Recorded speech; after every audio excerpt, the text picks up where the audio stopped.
On August the 24th, 2014, 8 battalion tactical groups of the armed forces of the Russian Federation crossed the state border and launched an offensive in the direction of Luhansk and Donetsk. Unlike the fresh and well-equipped Russian troops, both the armed forces of Ukraine and Ukrainian volunteer units were exhausted by intense summer battles. By introducing over 4,000 soldiers into the battle, the Kremlin drastically changed the balance of forces in the ATO zone, ensuring numerical superiority. The situation escalated rapidly. On that same day, the headquarters of the militants announced the alleged seizure of 7 warehouses with large amounts of ammunition and food. Prior to that, a humanitarian convoy from Putin arrived at the self-proclaimed Donetsk People's Republic. It brought the ammunition intended to supply Russian troops.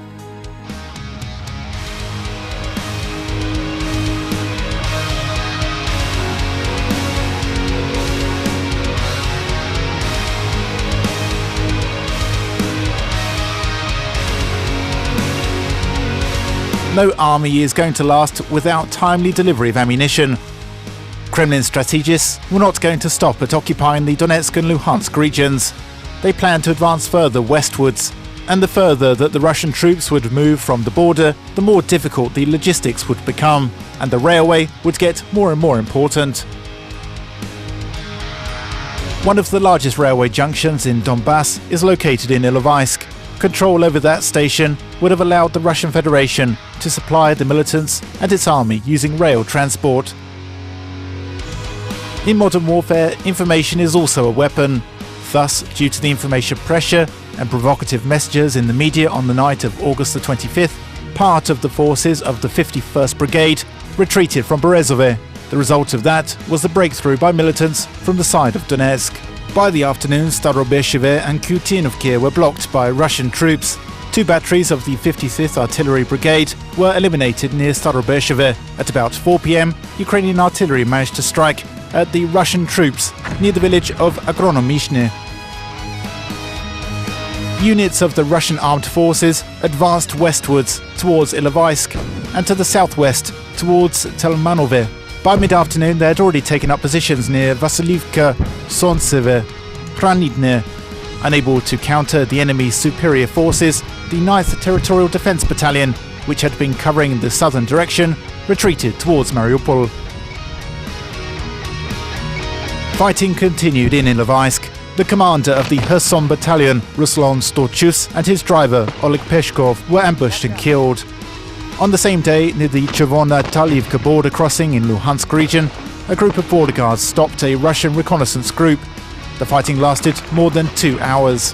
The Russian side used armoured vehicles, mortars and even helicopters to support the reconnaissance group. 4 Ukrainian border guards were killed in battle, but the attack was propelled. There were also clashes with the forces of the Russian Federation in the area of Novoazovsk. Ukrainian troops managed to destroy up to 10 enemy armoured personnel carriers and 2 tanks. 2 Russian soldiers of the 98th Airborne Brigade were taken prisoner. In Ilovaisk itself, Ukrainian security forces managed to clear out the southern part of the city, as well as repel several attacks on the railway depot located in the centre. On August the 26th at noon, several Russian armoured vehicles attacked the positions of Ukrainian soldiers near Agronomichne. The result of the battle that ensued was that soldiers from the 91st Engineering Regiment and the 51st Brigade disabled a BMD and captured a Russian T-72B3 tank. At about 3 in the afternoon, a convoy of the Russian 8th Separate Rifle Brigade was shelled near Nomopilia. 3 vehicles were destroyed. 2 Russian soldiers died on the spot, and the driver of one of the vehicles, Alexander Desyatov, was wounded and captured. In addition, 2 more paratroopers of the 31st Separate Airborne Assault Brigade of the Armed Forces of Russia were captured, Ruslan Akhmetov and Arseny Ilmitov. The Russian offensive was expanding in Luhansk region. In the area of Sukhodolsk, local residents discovered a cluster of Russian troops. After verifying the information, the interventionists were hit with an airstrike. An ammo depot and several vehicles were destroyed.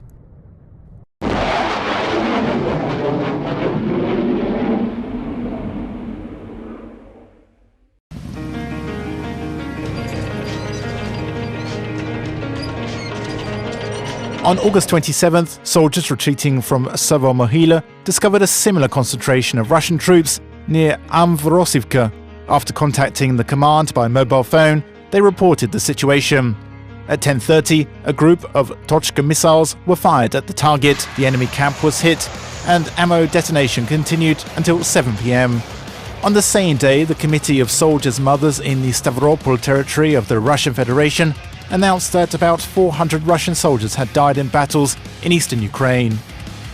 Over the course of the day, Russian forces, in cooperation with militants, occupied several border villages east of Novoazovsk. In the evening of August 27th, a division of the 92nd Brigade and a group of the 42nd Brigade of the Armed Forces of Ukraine were sent to Ilovaisk with the aim of liberating it, but came under artillery fire. Both units suffered heavy losses in people and hardware, so the task could not be completed. Having gotten a foothold near the settlements of Novi Svit and Starobesheve, Russian troops cut the supply lines, thereby finalizing the encirclement of the Ukrainian troops in Ilovaisk. On August 28th, battles were fought near Krashchurtove, Novosvitlivka and Luhansk airport. Russian troops occupied Novoazovsk, and the road to Mariupol was now open. The Ukrainian command poured all available heavy artillery to the area south of Volnovakha. From those positions, Smerch heavy multiple rocket launch systems and Tochka missile complexes could work in the direction of both Ilovaisk and Mariupol.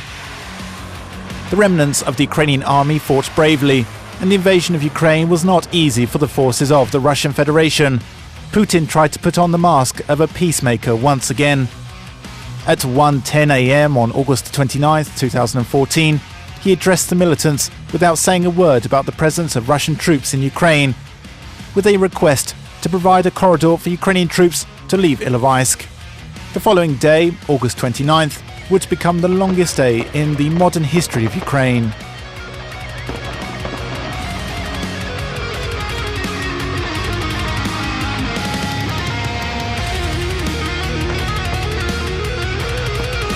On the night of August 29, 2014, an official statement appeared on the website of the President of Russia.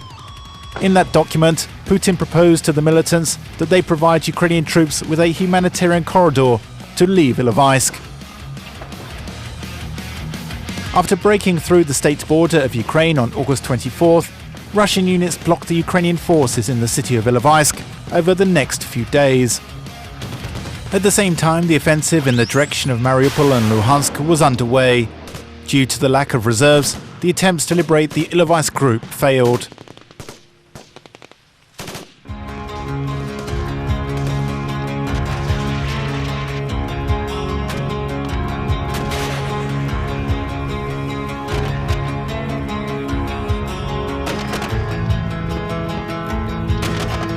Despite the lack of experience, working vehicles and personnel, under constant information pressure, Ukrainian troops continued fighting desperately.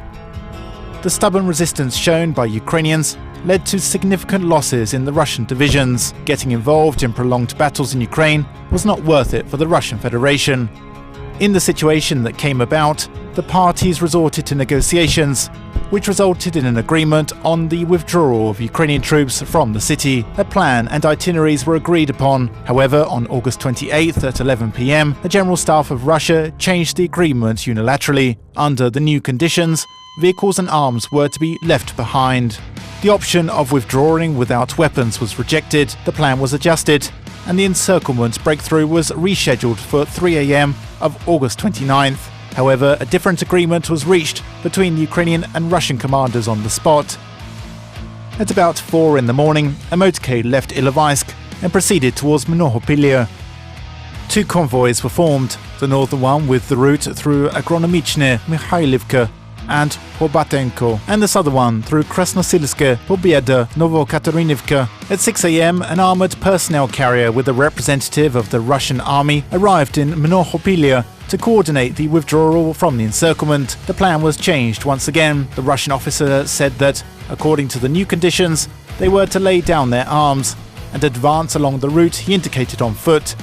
Without explaining the motives for changing the decision, it turned out later the negotiator was delaying time, allowing Russian troops to better equip their positions. The negotiations did not bring any result, and Agronomichne, where the northern convoy was regrouping in, was subjected to mortar fire. Sector B commander General Ruslan Homchak decided to start the breakthrough, and at 8:15 the convoys set out along the pre-planned routes. Since both convoys stretched out several kilometers, the head vehicles passed through the forward Russian positions without a fight. However, having let some vehicles through, the Russian troops opened fire after receiving the corresponding order. They had set up an ambush and were methodically shooting at the Ukrainian convoy from multiple positions. Radio communication was partially jammed by means of electronic warfare, and radio frequencies were filled with chatter.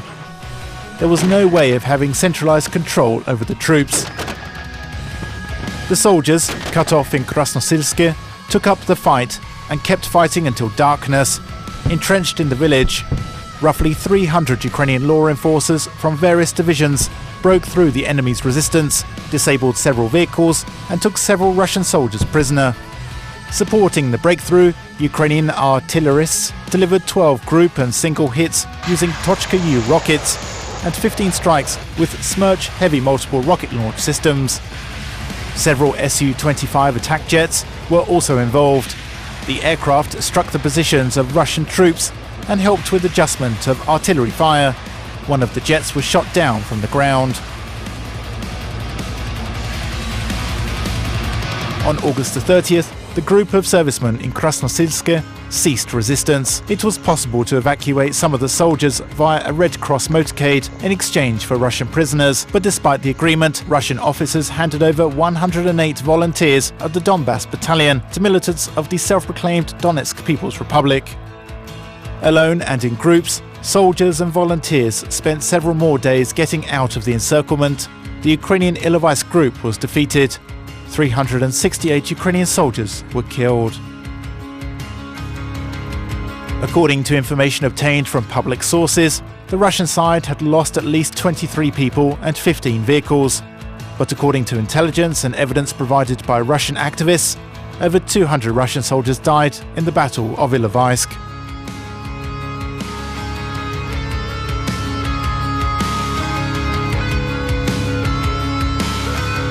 On the night of August 30th, the 8th separate medical company moved to the Starobesheva area. A local ceasefire agreement was reached to collect and evacuate the bodies of those who had died when leaving Ilovaisk. In addition to the evacuation of bodies, the 8th medical company also retrieved a large number of wounded Ukrainian soldiers. All available means was used to counter the offensive by Russian troops. Helicopters were used to deploy a combined tactical group of the 95th Brigade on the Starobesheva-Stila Highway. Units of the 1st National Guard Brigade that were unable to hold Komsomolsk retreated to Hranitne. Units of the 17th Tank Brigade and 19th Territorial Defence Battalion consolidated their positions along the river Kalmus. On August the 30th, the use of T-90A tanks belonging to the 136th Russian Motorized Rifle Brigade was spotted in Luhansk region.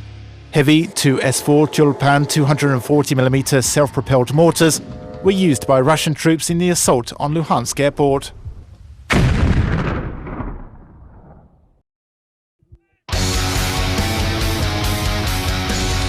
Ukrainian artillery and missile units located in the area south of Volnovakha were actively firing at the advancing enemy, not sparing any of their expensive missiles or shells.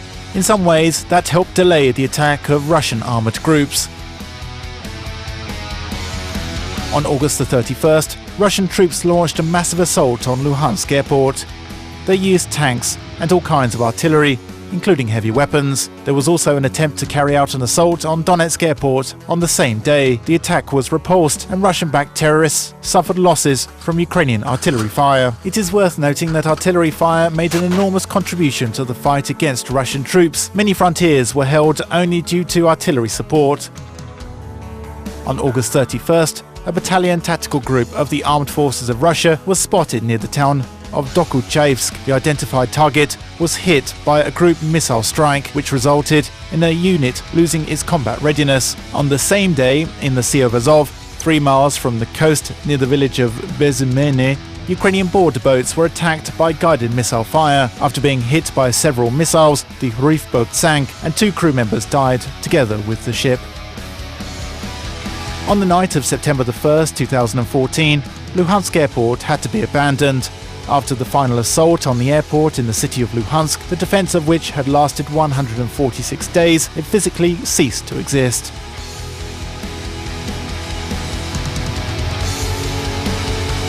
On September 1st, Russian troops attacked Lutuhina and Malo-Mykolaievka. The village of Veselohora and the dominant height next to it were captured. In the south, Russian-backed forces continued their advance towards Mariupol. By the evening, Ukrainian border guards had a firefight with an advanced enemy unit near Sakantka. On the night of September 1st, a group of troops and vehicles of the Russian army near Novoazovsk was hit by a missile strike. That same night, a column of tanks that had been heading in the direction of Komsomolsk was hit by an artillery strike. On September 2nd, Ukrainian troops retreated from Lutuhina and Heroivka, occupying a new line of defense along the river Seversky Donetsk. On September 3rd, a telephone conversation took place between the presidents of Ukraine and the Russian Federation, in which they negotiated ceasefire terms. At the same time, the forces of the 79th and 95th Brigades had been carrying out raids in the area between Volnovakha and Mariupol.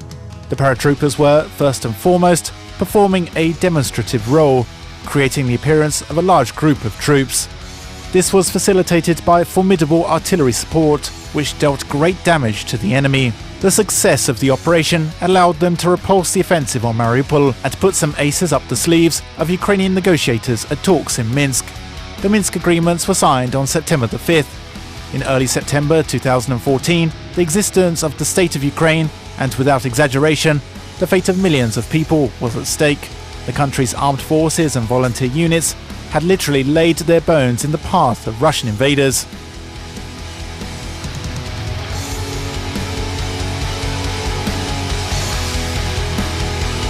Bending under pressure exerted by the Russian Federation, Ukraine held out.